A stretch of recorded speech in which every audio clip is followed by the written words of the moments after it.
विश्व रक्तदाता दिवस अवसर में कंधमाल जिला बालीगुड़ा उपखंड चिकित्सालय स्वेच्छाकृत रक्तदान शिविर स्वेच्छासेवी संगठन विपदर बंधु पक्षर रक्तदान शिविर स्थानीय बीएसएफ जवान उपखंड चिकित्सालय कार्यरत डाक्तर कर्मचारी सहित अंचल बहु युवक युवती एथिरे हो स्वेच्छाकृत भाव में रक्तदान करते शिविर में समुदाय 65 यूनिट रक्त संग्रह करा संगठन सदस्य सदस्या उत्साहित करने उपखंड चिकित्सालय पक्षर सम्मानित करने सहित मानपत्र प्रदान करा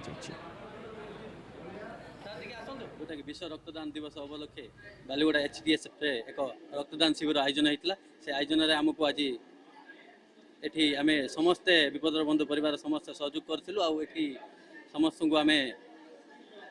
रक्तदान करूँ सहित आम एठी आम समस्त विपदर बंधु परिवार को ये आमको सम्मान करा विपदर बंधु तरफ आम आज मेडिकल को आसलु विपदर बंधु तरफ आमको देथिले मेडिकल तरफ आमको इनविटेशन देथिले जेहेतु आज विश्व रक्तदाता दिवस थिला सेठी आमे जेमती बहुल मात्रा रे आमे विपदर बंधु सदस्य माने आसिकी योगदान देई अछु। जी जून 14 तारिख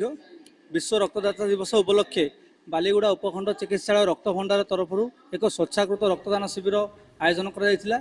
एथिरे आमर